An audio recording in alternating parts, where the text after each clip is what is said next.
Tonight on Studio 12, from personal keepsakes to immersive recreations, Denver's Titanic Exhibit takes visitors back to that fateful voyage more than a century ago. Plus, with Colorado's special legislative session just days away, we hear from one of our state's policy minds on what's at stake for the budget and beyond. And meet a Colorado artist who lost his sight, but not his passion, turning challenges into creative triumphs. And then a film about a Mountain West farm saving seeds for future generations. All that and more right now on Studio 12. From the Five Points Media Center in the heart of Denver, Colorado, this is Studio 12. Hi, I'm Bazi Kanani. And I'm Ryan Harrer. Welcome to Studio 12. More than a century after its tragic maiden voyage, the story of the Titanic still captures imaginations around the world. And right now in Denver, visitors can step back in time, exploring artifacts, personal stories, and immersive displays that bring the Titanic and its passengers to life. We found out how this exhibit preserves history and honors those who were aboard the ship that was once believed to be unsinkable. Take a look. So we're at the Titanic Immersive Voyage located in Denver. It's an experience that kind of gives you a first-hand experience on what it's like to be on the Titanic when it departed, when it was out at sea, encountering the icebergs. And then we also have part of it where you can experience when the ship hit the iceberg and started sinking itself. So it's kind of a good, mostly hands-on experience to see what it was like to be on the Titanic during that fateful day. So our exhibit is extremely immersive. So there's different parts of the different rooms that you can go through to experience different parts of the ship. For example, we have what it's like to be at the Titanic at the day of the departure. So you can stand outside of the hull of the ship and kind of see what it looked like boarding the ship from the first class entrance. We also have another room where you can walk in and stand on the bridge and kind of get that view of what the captain saw when he was on that bridge on that day. We can go to the crow's nest and you can actually climb inside the crow's nest and kind of look around and scout out the area to see what they were scouting for that night, what it looked like that night before they hit the iceberg. And then you can also experience the boiler rooms where the iceberg actually penetrated the ship and started filling up with water. One of my favorite fun facts that I kind of like to share with everybody is actually about the grand staircase that's kind of behind me right now. We actually have no known photos of the grand staircase. Every photo that we see in pop culture, in the movies, in the books, it's all actually from the Olympic, which is Titanic's sister ship. And the Olympic was a one-for-one, basically identical build of the Titanic. So a lot of the pictures that we do see of like the first class dining room, the grand staircase, a lot of those photographs actually come from the Olympic and not the Titanic herself. Back in 1912 when it happened, very clear skies, very calm waters. Not much was really taken into consideration about how they might run into an iceberg, because at the time it wasn't really on their radar. Figuratively speaking, it wasn't on their radar. Some of the big issues that they didn't really take into consideration was just how calm the waters were that night. There was almost no waves, there was almost no wakes going on. Conditions were a little bit too good for that night, and the conditions being too good made it a little bit harder for them to kind of see the iceberg and prepare for it. And there was a lot of steps that were missed to kind of help identify the iceberg that night. For example, one of the crew members ended up leaving the ship when it departed, but they kept the key with them that they used in the crow's nest for the binoculars. So the people up in the crow's nest didn't have the tools and the resources that they needed to locate the iceberg that night. When they spotted the iceberg, it was kind of a last-minute kind of deal. So they sounded the alarms and then they tried to turn the ship as sharp as they can to the left to avoid the iceberg. Unfortunately, they were unable to avoid the iceberg, and the iceberg ended up scraping the hull of the ship. Once it did scrape the hull of the ship, it started to flood the the front compartments of the ship. The way that the ship was designed, the compartments had openings at the top of the compartments. So when it started flooding, it ended up flooding into the other compartments from the top side of it. They bragged about it being the unsinkable ship because of the way it was designed, but part of the reason why it ended up sinking was the way that it was designed. So the way that they were bragging about how it was unsinkable actually ended up being the reason why it sank. I think we're so fascinated with Titanic just because It was one of the first of its kind. You know, when it first happened, we had these expectations that the ship was untouchable. A lot of high-powered people were on that ship. It shaped a lot of safety procedures that we have with naval today. It was a gentleman named by Robert. He actually found the Titanic by accident. They were actually out there looking for, it was a top secret mission, and they were trying to find some lost submarines. When they were out there looking for the submarines, they kind of accidentally stumbled on the Titanic. So it wasn't even planned. They weren't out there looking for the Titanic. A lot of the feedback we've been getting is about how educational it was. People have been coming in and just talking about how much new stuff they learned about the Titanic, a lot of facts that they didn't know about the Titanic. They love how serious we take everything. So it is a huge tragedy, and we take that into consideration. So when you're out there being immersive and learning about everything, you get that first-hand experience on what it was like being on the Titanic. We take it very serious, but at the same time, we also make it fun, very informative. So you're not coming in here crying your eyes out or anything like that. You're coming in, you're having a good time, and you're walking away with a good piece of knowledge.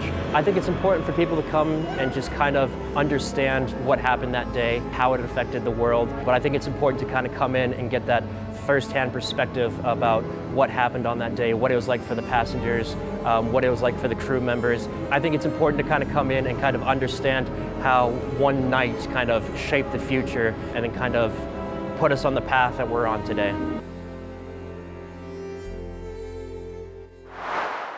The Titanic Exhibit is here in Denver for a limited time only, giving visitors a rare look at history up close. The exhibit is open now until September 21st. For more information, you can go to expo-titanic.com/Denver. The special legislative session begins this Thursday morning at the state capitol. At issue, how to change up the state's spending in order to deal with the nearly $800 million budget shortfall following the passage of the federal budget in Washington just a few weeks ago. There's a lot at stake here and a lot to consider. Lots of details and, of course, lots of dollar signs. So Kyle Dyer turned to the self-described policy wonk on the Colorado Inside Out team for her thoughts on what awaits later this week. This is Maryann Goodland, a familiar face in Colorado Inside Out. You write for the Colorado Politics, Springs, and Denver Gazettes. But let everyone know just how long you've been a legislative reporter.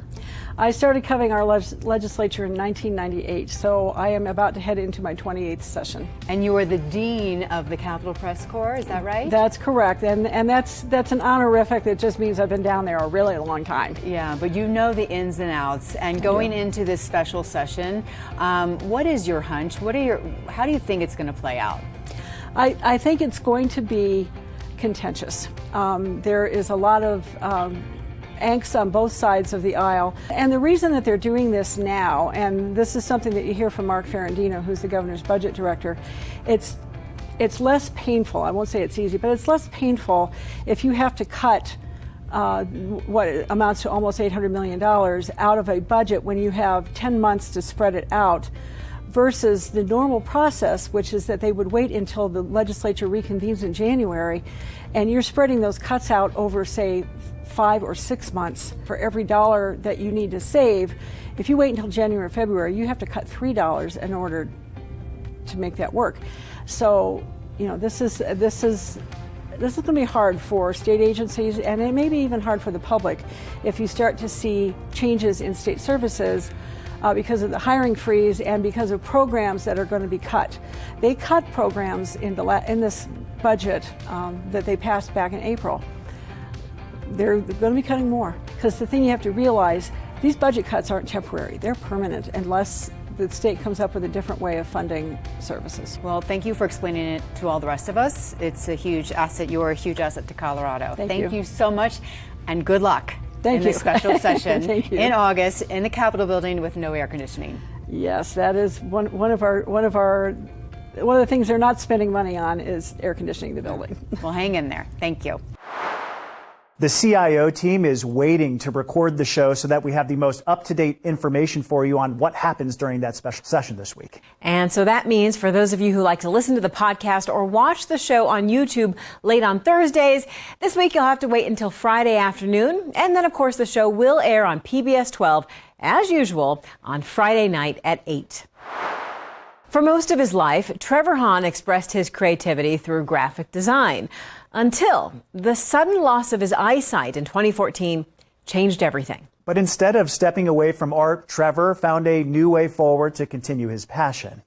Tonight, in our Heart of the West series, we meet the Colorado artist who's proving that true creativity knows no limits.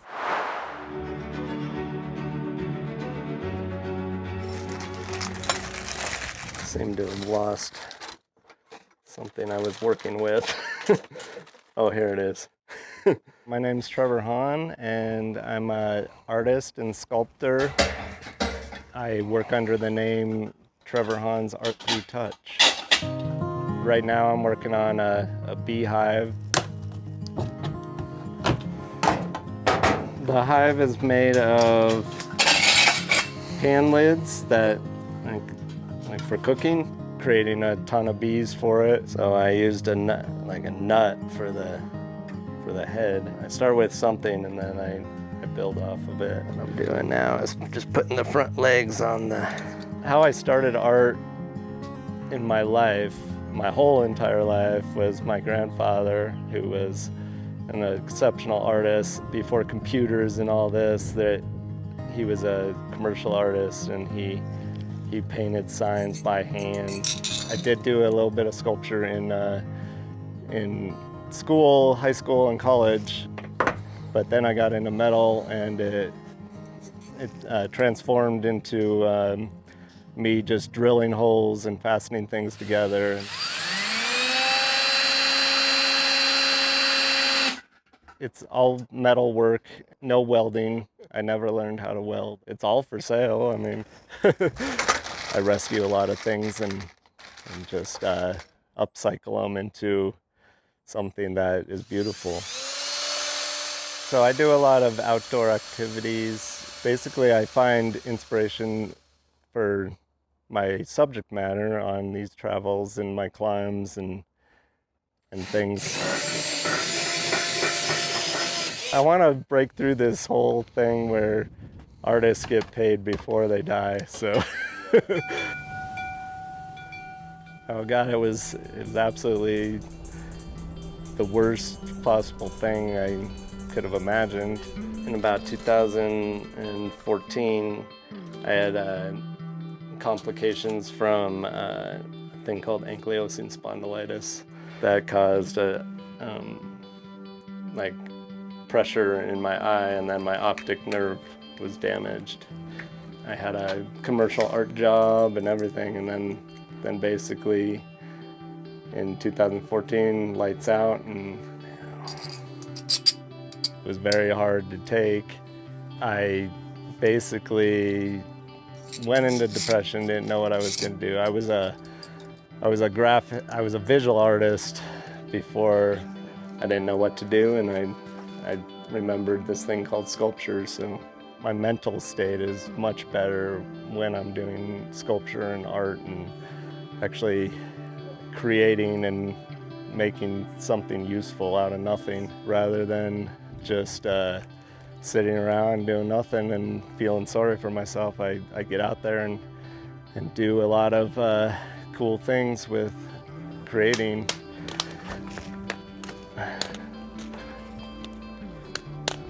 As I hit my head on it, I love to hear the joy on people's in their voices or whatever, and I hear the joy, and that makes me happy, and that basically makes me happy. I'm just trying to show people that if you do hit a barrier or whatever, you can continue on, and it can be done, and maybe other people will follow that are in the same situation. Wow, just an incredible mix of passion and perseverance leading to some beautiful artwork. Really impressive. Really inspiring, and also really cool. Many of the materials Trevor uses are recycled materials, good for the planet, and clearly very good for the art as well. By the way, Trevor says as long as art brings him joy, he'll keep creating. And now he hopes to share his art with others by selling his work. This is just one of the many stories that captured the true spirit of our Heart of the West series. Colorado's congressional leaders have been home on summer recess, talking with constituents and attending local events and meetings. They'll be back in D.C. 2 weeks from today. Denver's longtime Democratic representative came up in the discussion in this week's Colorado Inside Out. Let's check in with Kyle Dyer so she can bring us into that conversation. Hi, Ryan and Bazzi. In this time before the midterm elections next year, people in all parties are saying there needs to be some kind of shakeup in the Democratic Party on the national level if Democrats are going to regain any kind of control on Capitol Hill. New blood is a term that keeps being talked about. But will we see that in one particular Colorado House race? Here's what our insiders are thinking from this week's Colorado Inside Out. Speaking of Diana DeGette, which David first brought up, it was back in 1996 when she was first elected to Congressional District 1. And she's never had much of a challenge. And now she's planning to go for her 16th term in office. And there are some Gen Zers here in Denver who are going to run against her in the primary, saying it is time for someone new to move in that position. Jesse, how do you think this will turn out? Will she be truly challenged this time? No. I mean, so she has fended off person after person, primary challenger after primary challenger, and it's just going to take a lot of money, a lot of name ID, a lot of effort. She's going to be in that seat probably until, she wants to leave. That being said, I know there is pressure from Denver Democrats for her to maybe move on, to let somebody else, take over that seat. I don't think it's going to be a first-time candidate. I think, there's a deep bench in Denver. So I think this is like kind of the interesting perennial, could it happen this cycle type of question, but I don't think it's possible. And I also think that Mela Quiros, her Democratic challenger, is an interesting candidate. Again, never held elected office before, but there are some interesting maybe political liabilities there. She was fired from her law firm early on in her career for signing on to this letter, writing this thing about Palestine and kind of pushing back against her law firm. So there's a little more to that story that's going on that could get kind of politically interesting if she stays in the race, if she even makes the primary ballot. Yeah. Alvina. Primaries are good because it forces candidates to answer questions. It gives them opportunities to hear new ideas. What you don't want is somebody staying in office and not being challenged, because then they don't get the opportunity to explore new ideas and new issues. However, like Jesse said, I don't think this is going to go anywhere, but I do want to mention she is the leading Democrat on the House Energy and Commerce Health Subcommittee, so she's a top Democrat there. When people's health care are at risk right now, with our federal administration trying to cut back on health care for folks, that's a huge risk that if she would lose that seat. So I think it also goes with timing, and when is the right time that you get a newcomer in there? I don't think right now is the right time. There's too much to defend. Okay, all right. You have to love that her two Democratic opponents right now, weren't even born when she was first elected to Congress. I mean, that's pretty astonishing when you think about it. And of course, she's already taken over for someone who was also there for a very long time, Pat Schroeder. And one of the things you have to remember is it's not just the longer you're there, the more power you may have gained, the more influence, assuming you still have your intelligence with you and you're not hiding out in some Texas infirmary. But the other thing you get is you get really good home constituent care if they're running their office well. And you have to think about Pat Schroeder's office, which, as far as I know, has never been beaten for how much it was able to help people here in her district. So that's one of the questions, too, which is it takes a lot of time to come up to speed that way. So maybe what you need is to just let the newcomers get elected, give them the seniority, give them the good positions, let them take over the old offices, and keep the competence when you've got it. Okay, all right. David. As viewers of this show know, I will confess my pro-DeGette bias, and our families have been friends for a long time. So I watched her, Ms. Quiros' 2-minute YouTube ad, and I would say it's well produced. And it's also very childish, the way it says that Democrats never deliver on change. If you look at DeGette's legislative record for bills where she was the lead sponsor and got something into law, it is a very long record of actually delivering. And just a few would be on violence against women, particularly related to Native women on reservations, insulin access, Colorado wilderness protection. She does it. This other person talks about doing it in a very grandiose and very shallow way. I'm going to ask you, since you're friends, Yeah. do you ever talk to her about, like, when is the time? Or is... No, and she never calls me for advice about how should I vote on a bill or anything like that. But if you go to my website, she gave a tremendous, beautiful speech at my mother's funeral. Oh, really? That's nice. We have a story this week on the two contenders and Diana DeGette too, and she does address that question, so you can find it online or on the street.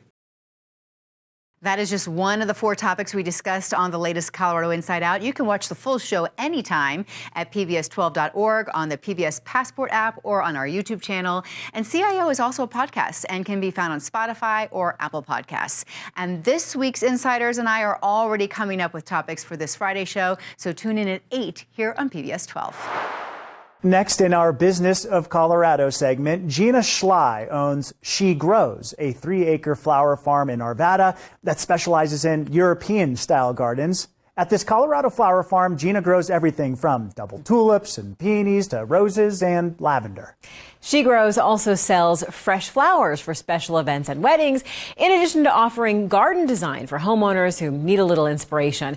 And as if that's not enough, Gina also holds creative retreats and workshops at her flower farm. For Gina, it was more than a career change to go from a corporate job to a flower farmer.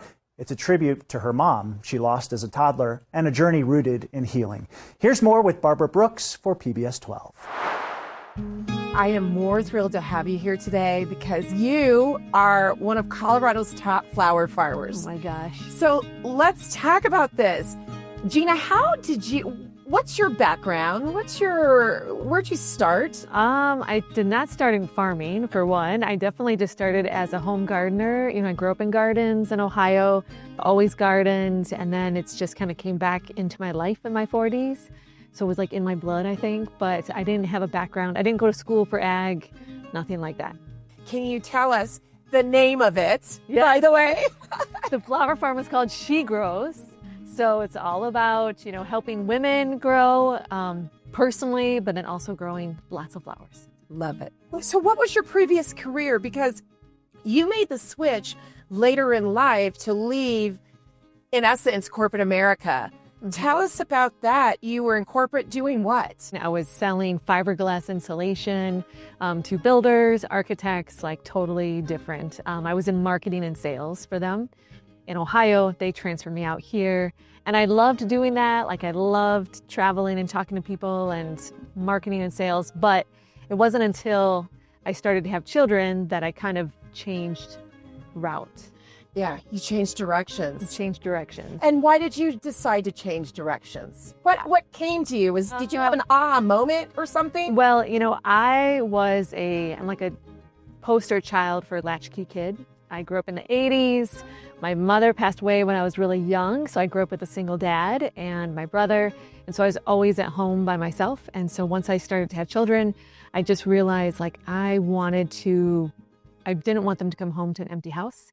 And so I wanted to be there and do that. So it was hard to leave my job, my career, because I loved it and felt really independent, making my own money and all of those things, which is really, really great, but then you have children and it's like I had to make this change. I tried to do it part-time, but traveling on the road, nursing, like all of those things just did not work well together. So I chose to stay at home, raise my kids, and that's when really my gardening kind of love took off as an adult and got me to where I am today. But that was the first catalyst, was like wanting to stay at home, doing them. And then I realized I wanted my kids to be outside, not in front of a TV or computer, video games and all of that. So gardening is something that you can do outside when you have young kids, or, it's really interactive. I just love doing that. And it turned into starting a community garden, starting a school farm, doing all of those things for free, and then realizing, gosh, I'm kind of good at this. I think I could do this for a career. And then that's when I decided to give it a go. You mentioned something. And that was about your mother. Mm-hmm. How old were you when you lost your mother? And do you feel that the gardening just somehow came through her to you at whatever age it is that you had this experience? Yes, my mother, Barbara, her name was Barbara. Yes, her name was Barbara, but she died of cervical cancer when I was 2 years old. And so, but before she died, she planted a garden. And so I feel like I grew up in her garden, and I definitely feel like I connected with her through that because so many of my neighbors would tell me stories of my mom in the garden. So I kind of knew my mom through all of these stories. And so I loved going to the garden. I loved, I was too young to remember any goodbyes that she had with me, but I'm pretty sure she probably would have said, I'll be with you in the garden. And so I started just talking a lot, talking to my neighbors, talking to whoever I could that liked gardening. And we had the idea to propose a community garden to the city in this like empty lot. And so we went in and they said yes, like it was amazing. So they went in. The garden is now 12 years old, I think. And so now it's 100 plots. So that community garden has 100 15 by 15 plots, and everyone, the water's there, the tools there. People know how to garden, so you can learn from people. Let's talk about the flower farm. You all then moved from that home where the community garden in Arvada, you just moved pretty much a few streets over. My question is, originally, what kind of flowers did you want to grow, which has now become something it seems to be a lot more. Yeah, a lot more than I had originally thought. The original thought. Yes. So I originally wanted to do all lavender because I've always loved natural skincare. I've always made my own products. And we actually went on an RV trip around Washington State, and we just randomly stayed on a lavender farm, and it was like their lavender festival. And all of these lavender farms had big like retail shops, little gift shops filled with lavender products, and they all just grew one type of plant, just lavender. And it just dawned on me that I could do that in Colorado because lavender loves dry, arid, sunny conditions, grows great in Colorado.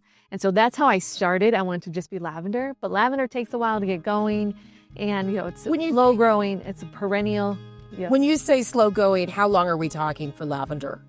3 years to where you get your first big flush that you can harvest. So in the meantime, I took a flower farming workshop online and started to learn cut flowers. And I love cut flowers because you can design for weddings. I have an art background in college, so I love just the beauty of cut flowers and being able to create beautiful things for events.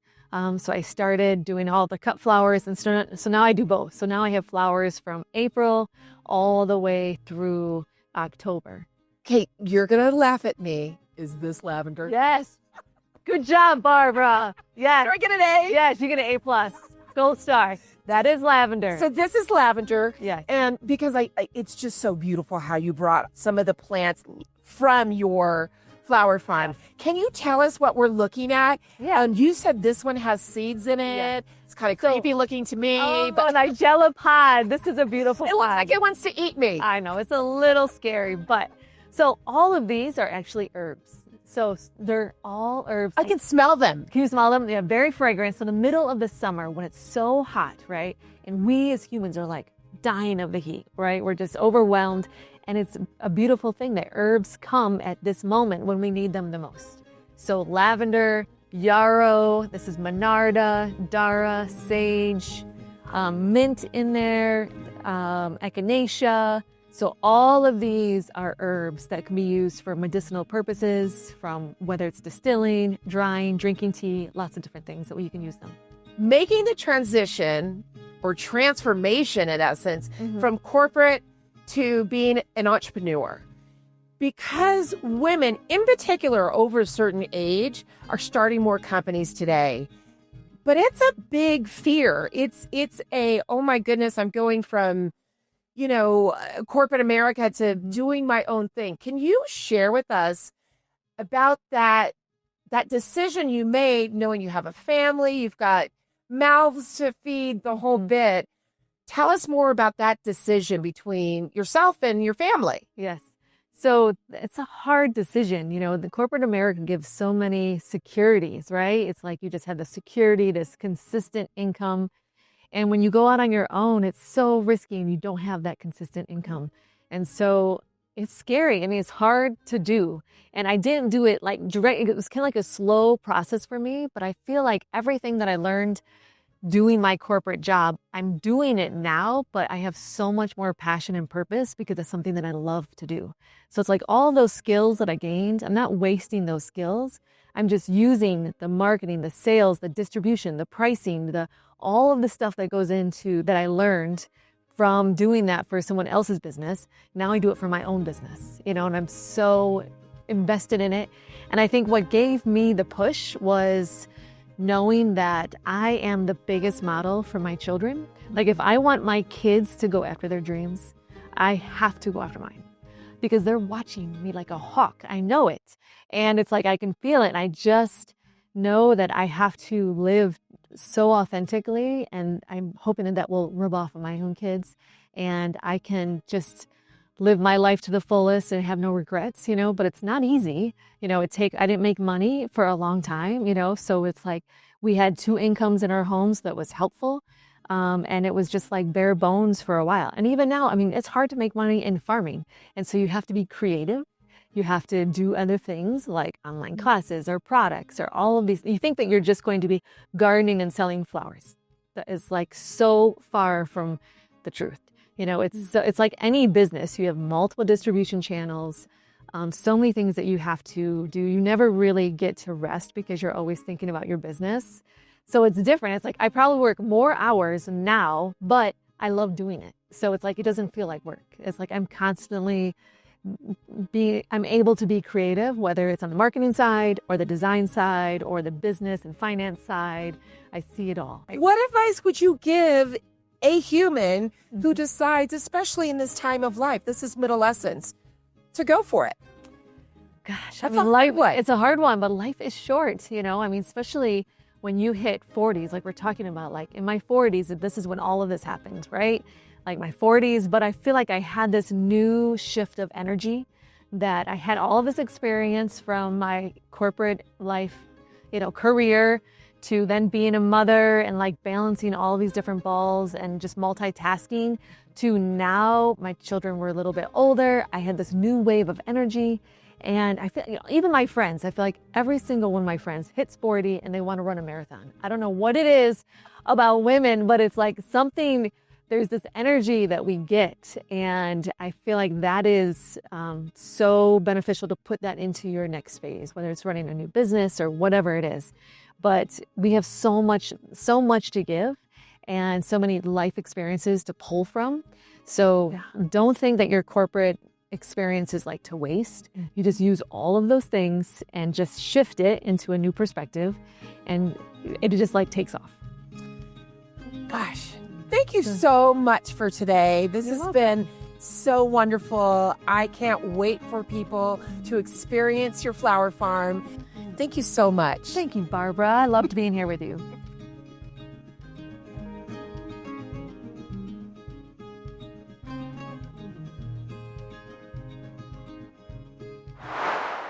For more information on Gina's business, you can go to shegrows.com and stay tuned for more of our Business of Colorado series right here on Studio 12. Seeds are where plants begin, and many seeds carry traits from the land where they grow. In Colorado, one farm is preserving heirloom varieties, providing food for local pantries, and is offering education on seed-saving practices. The film Growing Culture takes us inside that Colorado farm.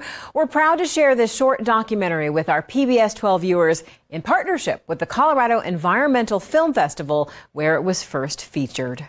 It beautifully captures the process of growing, harvesting, and storing seeds adapted to the Mountain West. Take a look.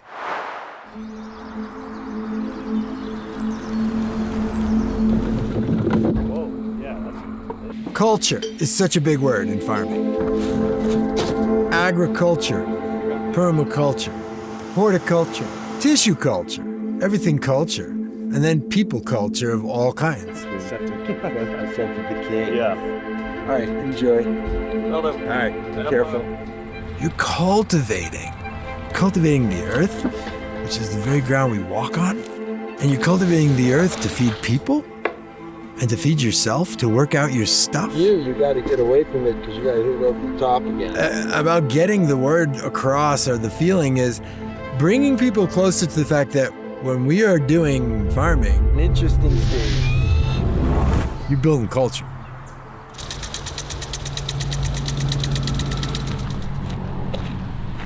It's a pretty long time in my life of different endeavors that had names and farms. But as a foundation, the seeds are at the core of the mission, meaning growing seed, farm breeding seed, being an information and supply for general public and growers of seed. So it's quite messy at first. And I trust that the wind will separate all that chaff. But as a foundation, the goal and the mission is to ground in to establish a resource.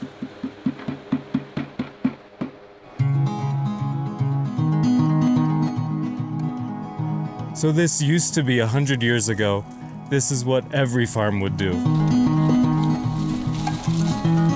They would save a section of their crop, the best of their crop, let it go to seed and save that back. And not eat it, and let it mature and go to seed and save that for the following season. What we do is we grow heirloom seeds, open pollinated seeds, and we established and solidified a seed bank of these locally adapted seeds. And our purpose with those are for preservation, but also to find the seeds that grow in the Mountain West, the seeds that grow in this bioregion. So what happens is that seeds start taking on personality. Wherever they're grown, the same seed, they take on traits. So in these characteristics and in these, quote, traits, is this adaptation that occurs. And it slowly occurs. Some say it takes 10 rounds or 10 generations, which 10 generations is a long time to pay attention to a seed-to-seed cycle 10 times. One doesn't develop it in one round of growing seeds. It has to battle. Doesn't get any better than that. High pressure farming, and you get in the car and you got a little jazz rolling. It always settles me down a little bit, because there's so much to do on a farm. These are young kales. These are what we call the juvenile kale, the teenagers, right?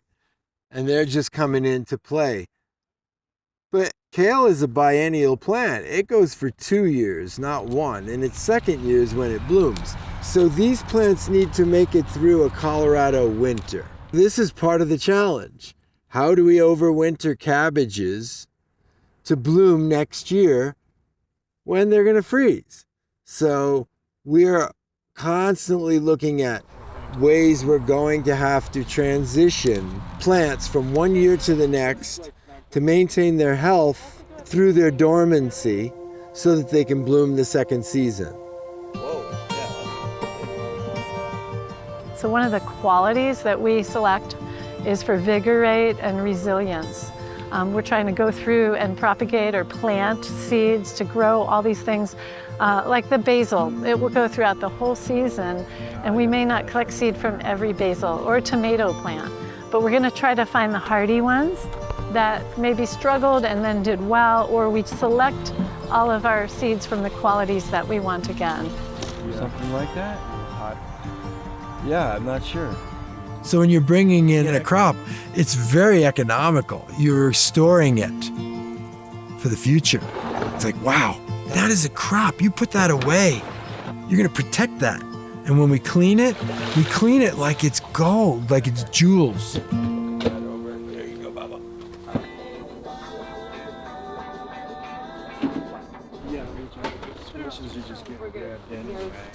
So on this acreage, we grow a few hundred tons of produce, and we'd like to be bringing, and we are bringing about half of it, about 100 tons, to food pantries. So it's a farm to food bank program that goes along with our mission. Our more long-term goal is to continue to educate and inspire people to grow seeds like we do. It's a demonstration farm. A lot of people don't make the aha of connecting a seed to their food, and there needs to be that aha moment sometimes because they love food and they might even love the plants, but to see where the seeds originate from. And so what Zero Foodprint has done is collected funds from the beverage and food industry from people who are really interested in regenerative farming. And they're taking those funds to farms like ours so that we can do cover crop rotation like we're doing this year, which will restore the land. You know, dancing seed is an age-old tradition, right, in cultures. The light red ones, you can kind of see them in there. They'll probably be light and fly away, and those will be lower germination. So even by looks, I can tell, generally, the percentage of good seed that'll be in the seed lot. So I would say we're in the 90s. Seed adaptation is all about the rigor of year in and year out trials and errors. And one can't really see the seed until we go ahead and fan it. It's a stretch for many to understand the depth of the relationship that a farmer and a family, their relationship to the seed, that they actually grow that variety and then save it again. And it's so exciting because what does a good seed give you? Hope. Everybody wants hope. The seed is one very, very big story. But it's real. The seed means everything to people. So what does everything mean? It's deep-rooted soul, cultural, spiritual connection.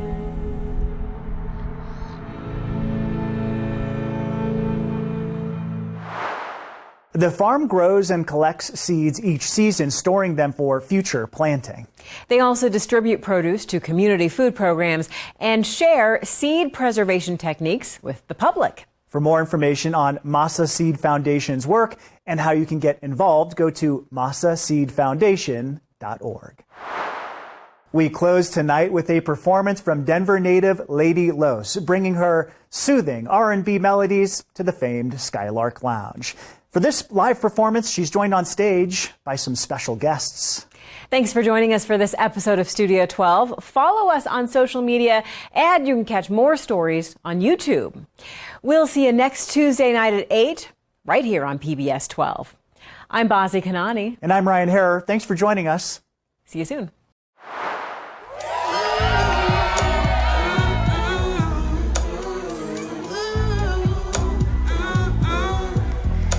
Like magic, I'm just trying to catch a vibe. I'm just go to it and drive. I'm just trying to ride my bike just like magic. I'm just trying to catch a vibe. I'm just go to it and drive. I'm just trying to ride my bike. I'm a cultivator, I'm an educator, so I stay about bossy. If you reach, I have to educate you. I'm well past the days of shooting around gyms as a player.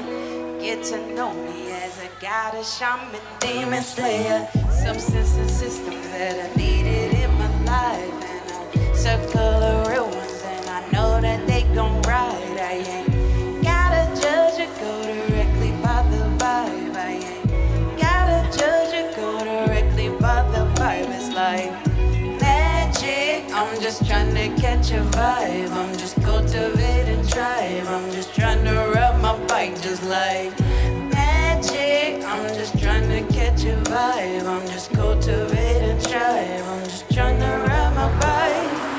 You used to catch me out on the floor playing sports, running court, crossing up your man and them, repping the number 4. I'm known to score the PG deep threes with a rock on a string. Well, nowadays you still see me balling out, but in the studio vibing with the blunt in my mouth. This ain't the old days. I don't scream, I don't shout, especially not with no bitch boy steady beaming with the pout.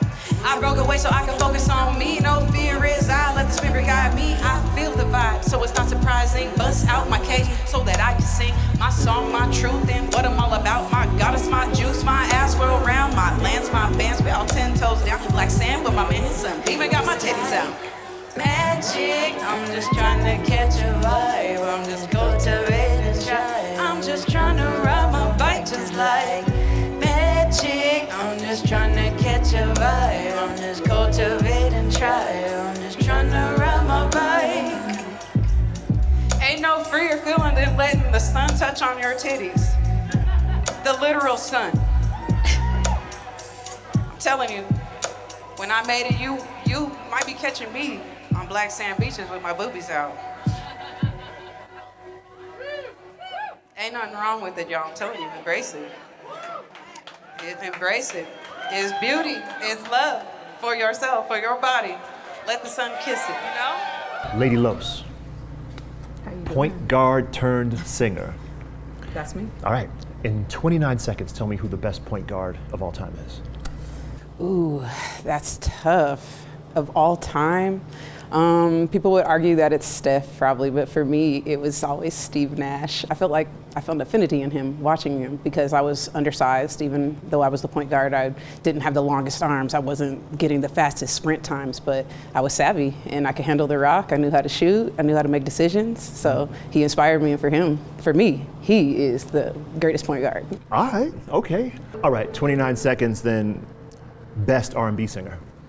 Ooh, that's tough. Okay, again, for me, I just have to go with Sade. Sade she's the best for me. Her band is sick, just her vocal control, songs, like what they're about, content, like just how they hit, those lyrics are real. Like they really got me through a lot, and they've inspired me a lot, so that's what it is for me. That deep, deep, deep love. I'm in love. Tripping over my words and feel love. I'm in love. That we sweet love. I'm in love. There's no one else for me, love. Oh my, I can feel it, I can feel it. Oh my, I can feel it, I can feel it. Yeah, I'm in love. That deep, deep, deep love. And I know for sure that you are too. Yeah, I'm in love. That gooey, sweet love. And I know you love me too. I got you wrapped around my finger. For real though. Right now, my honey you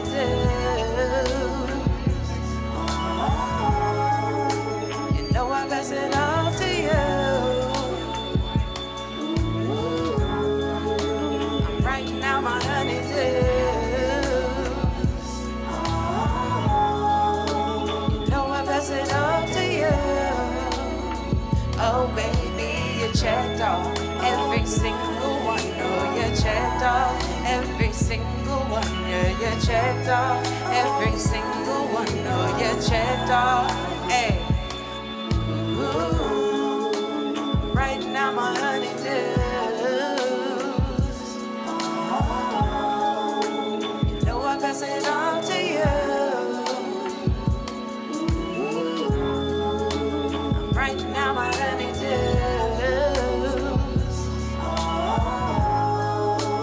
know I pass it all to you.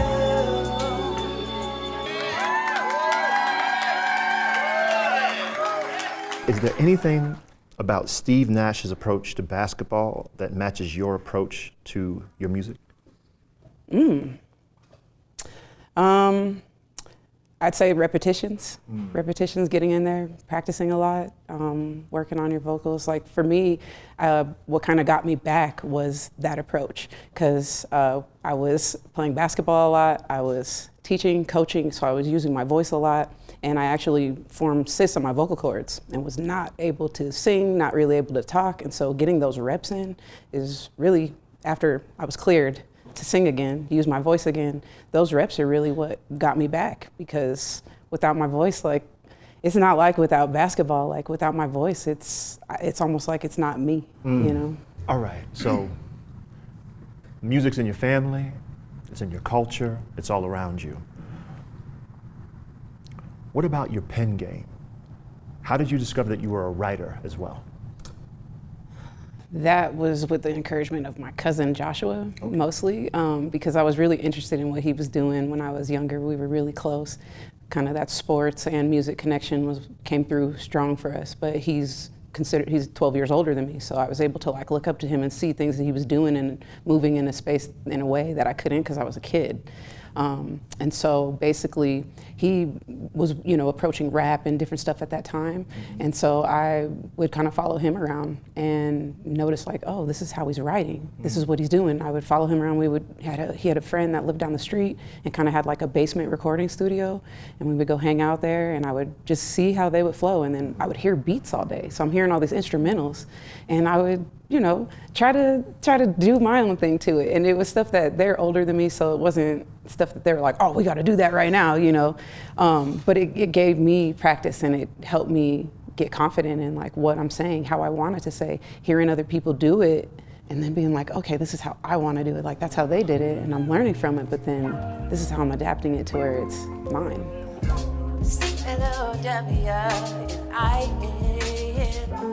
While we riding, we smoke a nice while we grinding. Oh, I got it rolled. Wherever I go,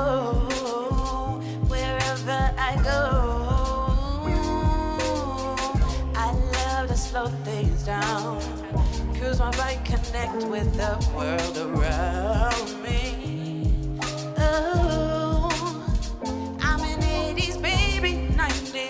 I paint with all the colors of the wind, for my soul is grounding.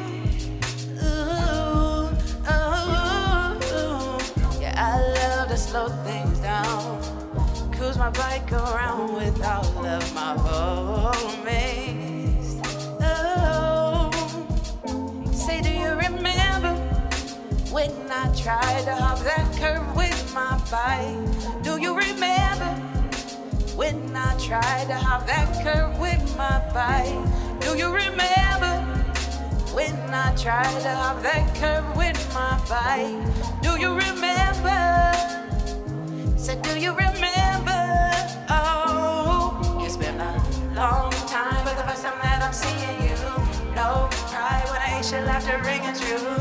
Moonlight, silver shining midnight blue. No pride when I ain't shit laughter ringing true.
Take those times to really please your inner child. Riding my bike, that's how I do it. You know?